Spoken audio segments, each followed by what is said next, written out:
It's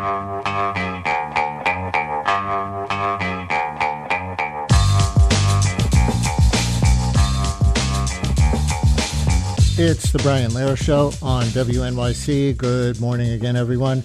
Now we continue our WNYC Centennial Series, 100 Years of 100 Things. We're up to thing number 26, another election-related one, and for this morning of Rosh Hashanah Eve, 100 years of the Jewish vote for president. Spoiler alert, from 1924 to the present, the majority have always voted for the Democrat, but the percentages have fluctuated, interestingly, and Donald Trump increased his percentage of the votes of American Jews by 6 points from 2016 to 2020. He went from 24% to 29 or 30%, and he's looking for more in this year after the October 7th attacks and his support for Benjamin Netanyahu. But Trump also shocked many American Jews last month at an event opposing anti-Semitism, of all places, when he said the Jews would largely be to blame if he loses the election. He said this: I only want to be, so I'm not going to call this as a prediction, but in my opinion, the Jewish people would have a lot to do with a loss if I'm at 40%. If I'm at 4%, think of it, that means 60% are voting for Kamala, who in particular is a bad Democrat. And he said this about the polls: the current polling has me with Jewish citizens, Jewish people that's supposed to love Israel. After having done all of that, having been the best president, the greatest president by far, a poll just came out. I'm at 40%. If he actually gets 40%, that would be a remarkably strong 10-point gain among Jewish voters compared to 2020. But as you hear, he's prospectively blaming the Jews if he loses, even with that. The New York Times headline on those statements last month, by the way, said Trump's suggestion that Jews could cost him race creates fear of anti-Semitic reprisal. It said twice on Thursday that week, the former president said he believed, quote, the Jewish people would have a lot to do with, unquote, a loss if Harris defeats him. But why do Jewish Americans vote so consistently for Democrats over the last 100 years, and how has that fluctuated over time? With us for this 100 Years of 100 Things segment is Kenneth D. Wald, Professor Emeritus of Political Science at the University of Florida, and the Bud Shorstein Professor Emeritus of American Jewish Society and Culture. He is the author of the book, The Foundations of American Jewish Liberalism, and he has one coming out next month called The Ghosts on the Wall, a grandson's memoir of the Holocaust. So, Professor Wald, thanks so much for joining our 100 Years of 100 Things series, and a Happy New Year in advance, and welcome to WNYC. Well, thanks very much. I'm really honored to be here. So I have a chart here from jewishvirtuallibrary.org showing what it calls the U.S. presidential elections Jewish voting record. And right there at 100 years ago, the election of 1924, we see a pattern that would persist for the whole century. Republican Calvin Coolidge won that year with 54% of the national vote. But among Jewish voters, he only got half that, 27% of the vote. We'll see that kind of thing recur over and over again.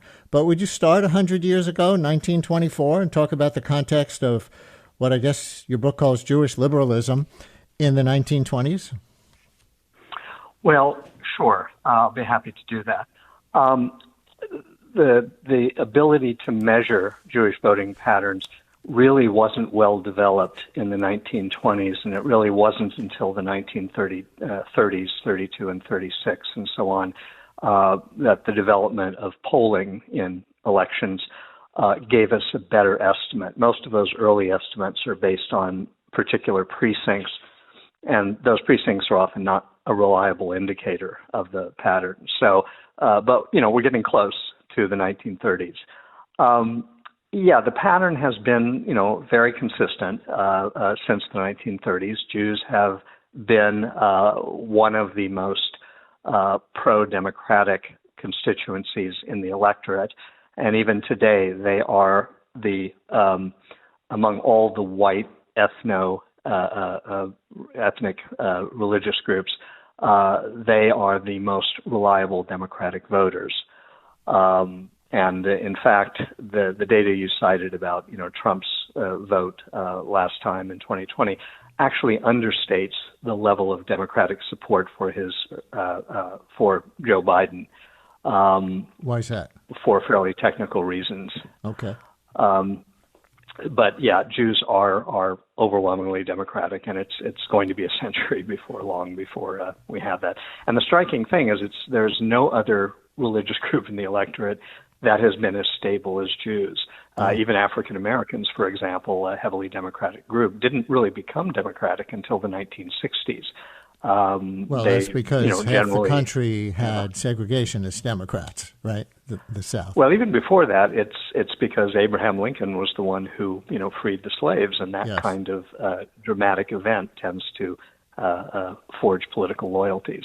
But by the way, to back up by one election of pre-100-year history, in 1920, when Republican Warren Harding won with 60% of the national vote, Jews only gave him 43% and gave nearly as much, 38% of Jewish Americans' votes, to the third-party socialist candidate, Eugene V. Debs. Do you have anything to say about 1920 or the relationship between Debs and Jewish voters?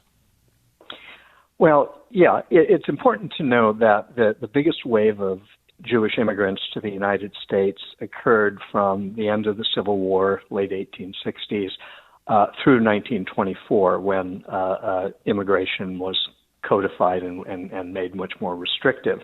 And the vast majority of the Jews who came over in that period, the largest cohort we've ever seen, came from Eastern Europe, and particularly the Pale of Settlement, Russia, Poland, and so forth. And a great many of them had become socialists because they felt that the Socialist Party was the only party in Europe that was going to support them and be positive about them. And so many of them sort of brought their socialist ideas with them to the United States. And Debs seemed like, again, a candidate who, reflected those socialist values. So when you had somebody like Debs on the ticket or on the ballot, it translated into significant votes. By the way, when I was growing up, I used to see my grandfather listening to Yiddish news and talk on New York radio station WEVD, which stood for Eugene V. Debs. So since we're on the radio, are you familiar with that piece of Jewish media history at all in a political context? I'm not tremendously well versed on it. I know the outlines, but not most of the details. All right. I do have friends who were raised as what were called red diaper babies. Their families were very much involved in socialism, and they really were in institutions, schools, youth groups, and so forth that were really permeated with those values. Yeah, and my grandparents were not in those groups, but they did listen to Yiddish news and talk on WEVD, which was named after Eugene V. Debs, that socialist candidate for president. So just an interesting connection. But moving forward then, 1928, similar results with Herbert Hoover. 58% of the nation voted for that Republican president, just 28% of the Jewish vote. Then came the 4 FDR elections with overwhelming Jewish support, 82%, 85%, and his last 2 elections with 90% of the Jewish vote in 1940 and 44, according to this chart on jewishvirtuallibrary.org, 90% compared to winning with only 55% nationwide FDR. Why for FDR?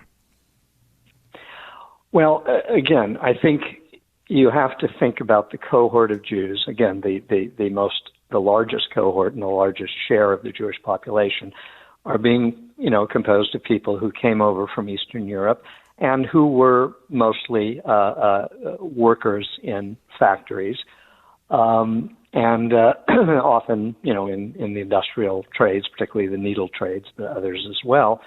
And like, other members of the white working class, particularly those who were unionized, they saw Roosevelt as clearly a champion of organized labor, and somebody who they felt confident would respond to their economic needs. That was not the only factor involved in it, but that was the most important factor. And Jews just simply saw Roosevelt as not just individually as an important one, but many of the people in his administration had either come from Al Smith's gubernatorial coalition, but many of them were Jewish social reformers, lawyers, and so forth. And the fact that Jews were so well represented on the Democratic side back then sent the signal that, for Jews, the Democratic Party was kind of the natural political choice to make. Listeners, we are in our 100 Years of 100 Things series, thing number 26, 100 years of Jewish Americans' votes for president here on this morning of Rosh Hashanah Eve, and obviously in the context of this year's presidential election. And we welcome your oral histories, as we usually do in our 100-year segments. Your oral histories, in this case, maybe your Jewish grandparents or anyone else, or your own votes for president and why. Jewish listeners, 212-433-WNYC. But we love to get some old past generation stories on the air in these segments. So if anyone has any family oral histories on conversations you overheard as a little kid among your grandparents, your great-grandparents about presidential elections, why your family maybe voted for Republicans, even though the large majority of Jews have voted for Democrats for president over the last century. Anything you want to add? Give us some oral history. What you got, folks, that's interesting. Or ask our guest a question. Kenneth D. Wald from the University of Florida, author of The Foundations of Jewish Liberalism, of American Jewish Liberalism.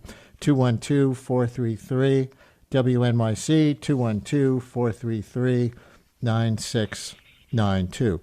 By the way, Professor Wald, I see that you have a chapter of your book, before we move on to more modern times, called Early 20th Century Challenges to Jewish Political Culture. Briefly, what's at the heart of those challenges? Well, it's important to understand that American Jews, upon their arrival in the United States, and here we're going back to, essentially the 18th century, that those Jews fell in love with the American political system.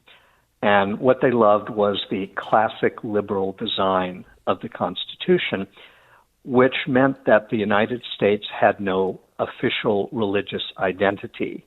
It was a secular state, and that citizenship in this new land was not conditioned on a person's religion. So Jews generally had an opportunity for citizenship, and that gave them an opportunity to participate in political life. So Jews were liberals in that sense before they became Democrats in the 1930s or in the 1920s. In point of fact, Jewish voting patterns tended to be very unstable from the early years until the 1930s, when they really coalesced around the Democratic Party. So it was that embrace of classic liberalism that really attracted Jews to the United States, and it gave them a voice and an opportunity that they simply didn't have anywhere else. There were countries in Western Europe, let's take Britain, that certainly were open to Jews and sympathetic, but Judaism, again, the United Kingdom, depending on which country you're talking about, had a state church, and that state church had privileges which were not allowed to other religions, including Jews. So it's that classic liberal foundation in our Constitution that caused Jews to just absolutely adore the United States. And as long as that culture was solid, Jews were fine. Some issues then developed later on which raised questions about that culture. And ironic, one of the major issues was Zionism. American Jews insisted that they were American Jews. And while they supported the creation of a Jewish state in Israel, particularly after Britain confirmed its commitment in that direction, there were many Jews who were uncomfortable with that idea. They wanted to be recognized as American citizens and to vote and to participate and to express their political views from an American perspective. And creating a Jewish state seemed to them to go very much against the notion that the state should be secular. And when you look at the Israeli state today, you'll notice that there certainly isn't the level of separation between religion and state there that we do have in the United States. Jews eventually came to terms with Israel. But I think Zionism really was the factor that really divided the Jewish community. The leaders of the Jewish community early on were very skeptical of having an overtly Jewish state. They were much more comfortable being one among many. Really interesting. And of course, we'll get to American Jews' relationship with Zionism today, and especially in this year, which happens to be an election year after the October 7th attacks, and how this may be changing even now. But let's take an oral history call. And you were talking about red diaper babies before from early in the last century. And I think Sheldon in Forest Hills has a story related to that.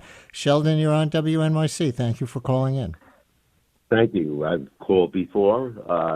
So let me offer a little story about my family. My parents, one came in 1920 at the end of the year, and my mother came 2 months later in 1921. My mother's family were very Orthodox. Her father was he was ordained as a rabbi.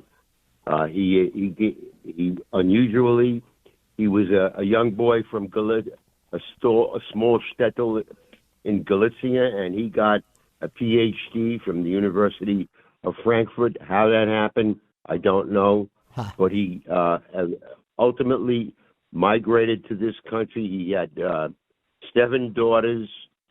Some came with him, some came later.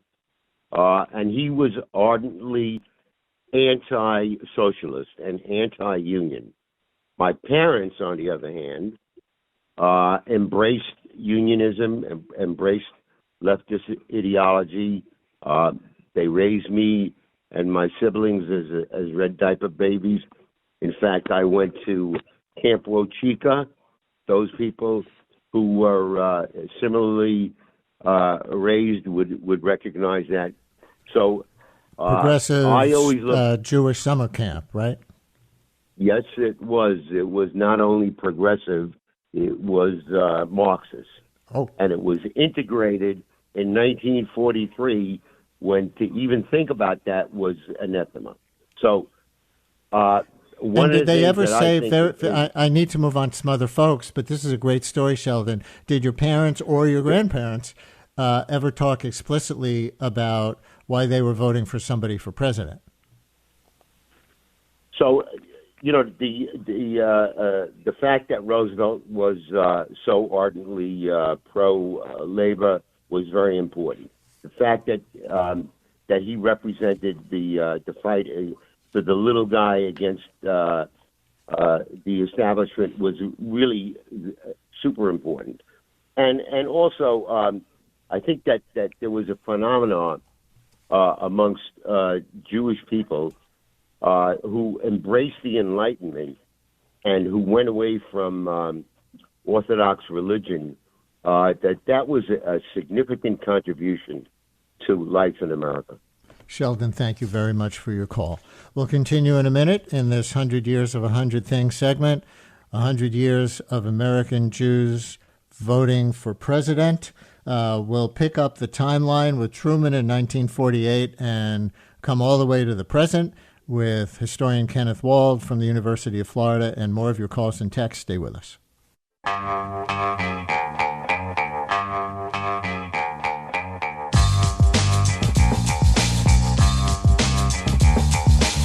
Brian Lehrer on WNYC in our 100 Years of 100 Things series, number 26 today, 100 years of American Jews voting for president, as we go up the timeline with Kenneth D. Wald, Professor Emeritus at the University of Florida, author of the book, The Foundations of American Jewish Liberalism. And let's keep going up the timeline a bit. Jewish voters went 75% for Truman in 1948, and then voted 60% and 64% for Democrat Adlai Stevenson when President Eisenhower was elected twice in the 1950s. So, Professor Wald, why didn't Jewish voters go majority for Eisenhower, the World War II general who, after all, beat the Nazis and, not a right-wing firebrand, kind of a consensus centrist candidate for many other groups? Right. Eisenhower was one of those rare people at a time when somebody could essentially be almost an independent and get elected. He was courted to be the presidential nominee of both the Democratic and Republican parties. I think it's not so much that they didn't support Eisenhower. I mean, it's striking how the vote, dropped from Truman from the 70s down to, the 60s among Jewish voters. So Eisenhower did certainly cut into the Democratic pattern. But partisanship is one of those traits that's, and I'm speaking here as a political scientist, that once established is quite durable, especially these days. And it often takes some major trauma or development to cause people to either deviate from their partisanship in voting or end up, identifying with another party. And again, the Jewish commitment to the Democratic Party, the sense among most Jews, not all certainly, that the Democrats represent Jewish values and Jewish interests, I think means that any Republican gain is going to be fairly limited. There was a time, the one occasion when the Jewish support got near only 50% for a Democratic candidate was Jimmy Carter in '76, and to some extent, in 1980, and to some extent, that was having to do with the perception that Carter was not supportive of Israel to the degree that previous Democratic presidents had been.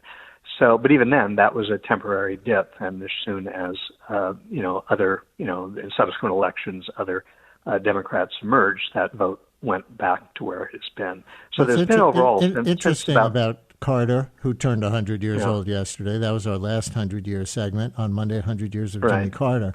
And, of course, he's been controversial among supporters of Israel since around 2007 when he started calling Israel an apartheid state. But that's interesting about 1980 because Carter had brokered the Israel-Egypt peace accord at Camp David, and yet he was seen, you're telling us, as not as supportive of Israel as maybe Reagan was or maybe a lot of other politicians were at that time? Yeah, it is interesting that, his vote didn't go up after he grandfathered, as it were, midwifed, I guess, a better term, the peace agreement. I think there were a lot of American Jews who were very skeptical, who had a lot of trouble accepting the fact that, the head of the PLO would be shaking hands with the Prime Minister of Israel, and they were very dubious, I think, that it was going to work. So that was the 90s. That was the 90s. Are we conflating two things? Because that was the 1990s with Clinton. I think we're talking about the Sadat, Egypt, Israel peace accords of 1978, right? But I was even talking more about the Clinton time when Camp David, when Carter brought the two leaders together at that point. All right, and so we'll get to that era. The Jewish voters of America went 82% for JFK in 1960, 82%, 90% for LBJ in 64, 81%, as most of it held for Hubert Humphrey when he lost to Nixon in the fraud election of 1968. And I think we have a caller about that. And by the way, even in the Nixon landslide of 1972, Jewish voters chose McGovern 65% of the time. So Stephen in Edgewater, you're on WNYC, remembering one of those or both of those Nixon elections, right? That partially. My mother was a Democrat and had danced the whole in the middle of 6th Avenue when Israel became free. My father was a closet Republican. So he went to vote. She voted Democrat. He voted Republican for Nixon and came home and said, now I can do any terrible thing in the world. I've just voted for Richard Nixon. Yeah. And why? Why? Why for Nixon? Why? How do you recall it? He felt it was better for the business world. And my father was a conservative guy who liked to lay down rules, so I think he bonded with Richard Nixon. Thank you, Stephen. Continuing the timeline, Jewish voters went 71% for Carter when he won in 76. Then we get to Ronald Reagan. And again, even in Reagan's landslide in 1984, he only got 31% of Jewish American votes when he got around 60% of the vote nationwide. Similar with Dukakis losing to Bush in 88, but similar winning numbers among Jews. Bill Clinton got 80% of the Jewish vote, then 78%. Al Gore held them all, getting 79%, even while losing to George W. Bush nationally. Jewish voters went 76% for John Kerry in Bush's reelection after 9/11 in 2004. So that's a lot of years I covered in that little slide there. But Professor Wald, consistent landslide Jewish votes for the Democratic candidates, including including Clinton in the 90s when the Oslo peace process was going on. Yeah. I mean, what we can really say is in the post-war period, starting in 48 through as recently as 2020, Jews have generally been 30% more Democratic in their voting than the rest of the electorate. And the striking thing is if you compare Jewish voters to non-Jews who resemble Jews in terms of their education, their income, whether they live in urban or rural areas and so forth, if you control for all of those factors, Jews still outpace their equivalent non-Jews, socially equivalent non-Jews, to that remarkable degree. That Jewish support for the Democratic Party just seems to be very strong. And it's hard to imagine what could alter that, given the current trends in public life. Some text messages coming in. Listener writes, born in 1956, I grew up in a Jewish family that voted Republican. The listener writes, it wasn't until Obama ran that I switched and stayed voting Democrat. Unfortunately, most of my voting experience has been voting against the other candidate. Another listener writes, grew up in a not very religious Jewish family, though I was bar mitzvahed, and some of my earliest political memories are helping my father hand out leaflets for McGovern in 72. But the thing I am remembering through this conversation is how disgusted my mother was by the picture of Sammy Davis Jr., a convert to Judaism, hugging Richard Nixon's backside. It really upset her as a betrayal of both Judaism and the civil rights movement, writes that listener. So then we get close to the present and some interesting trends. Jewish voters went for Obama with that same 78% in his first election that a lot of other previous Democratic presidential candidates were getting, but dropped to 69% in Obama's second election, still a big majority. But did something happen there? Well, it's hard to point to any particular thing. There were arguments that Obama was not really pro-Israel. There were questions because of his, family's, his father's, Muslim background, that there would be some some issues. And he took some policy positions that were not entirely consistent with the priorities of, at that time, and still today, the Prime Minister Benjamin Netanyahu. And that's been a constant problem. Netanyahu has had issues with various Democratic presidents. It's worth remembering that Jews had problems with Eisenhower back in '56 when he refused to support the Suez Canal reconquest, as it were. So there have been issues with individual presidents, both Democrats and Republicans. So I think that was kind of just within the normal range of variation. Then here's this text, which says, single-issue Jewish voters whose primary concern is Israel have been moving to the right for years as the Republican Party has allied itself with Christian evangelical Zionists. In 2004, my rabbi in Chicago said on the bima at the altar during the high holidays, "The state of Israel has never had a better friend than George W. Bush." So then we get to the Trump races, Professor Wald. In 2016, Hillary Clinton got about the same percentage as Obama in his reelection, 69% of American Jewish votes. Trump got 24%. And then in 2020, Trump picked up 6 points, up to 30% of Jewish Americans' votes. Again, still a small minority compared to the vote for Biden, as we referenced at the top of the segment. The 100-year pattern held firm. But do those 6 more points mean anything as we head into this year's election? I have to be honest and say I don't trust those particular numbers. And the reason for that has to do with the way Jews are identified in polls. And all the data you're talking about comes out of public opinion polls. Virtually all of the survey organizations, when they want to identify Jews, ask a straightforward question. And something like, what is your religion? Or what is your current religious preference? And what we have known since the 1990s is a significant and growing proportion of American Jews, that is, people who are born to a Jewish mother and haven't converted to another religion. A sizable proportion of that population does not identify themselves as Jewish by religion. They consider their Jewishness to be a matter of culture, ethnicity, heritage, not religion. And the problem is people who are like that, who are Jewish according to Jewish law, but do not define themselves religiously as Jewish, are not included in those surveys.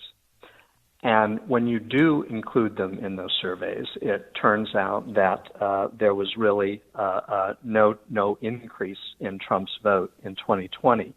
The 2 surveys that we have which did include people like that who were asked if they were Jewish in some way other than religion, the Trump vote was only 20% in those 2 cases.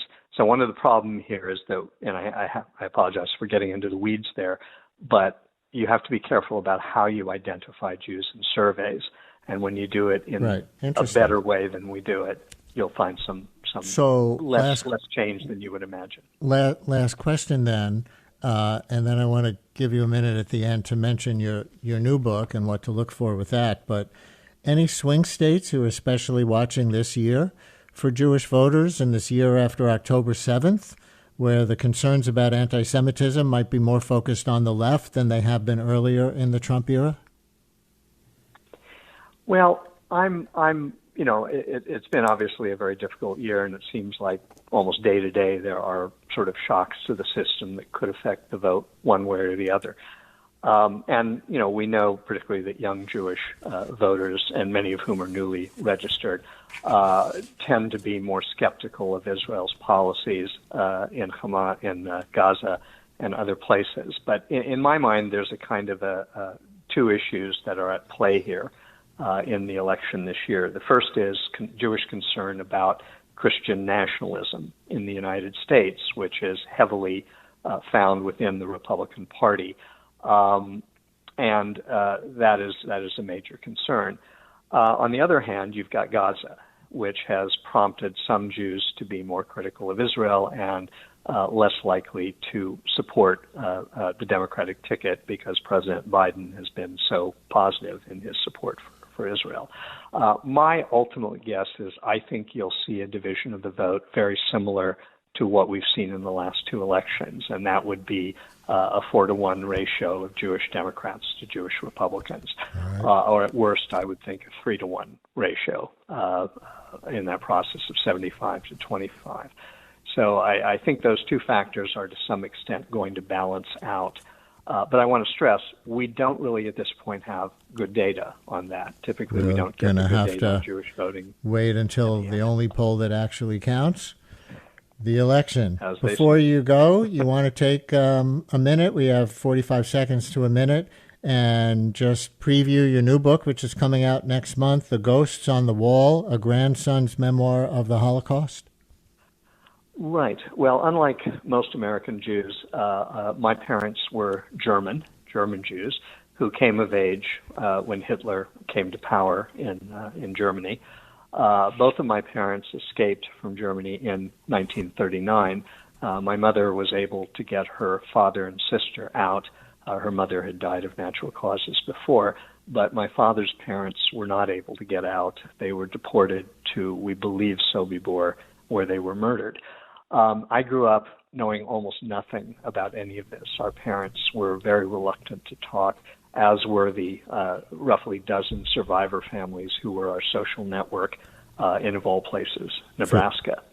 15 and seconds. Eventually okay, very quickly, it's the story of my grandparents, my parents' generation, and then what legacies have been left to us in the current the book period. Coming out next month, The Ghosts on the Wall, and that's our 100 Years of 100 Things segment for today, 100 years of Jewish Americans' votes for President of the United States with Professor Ken Wald from the University of Florida.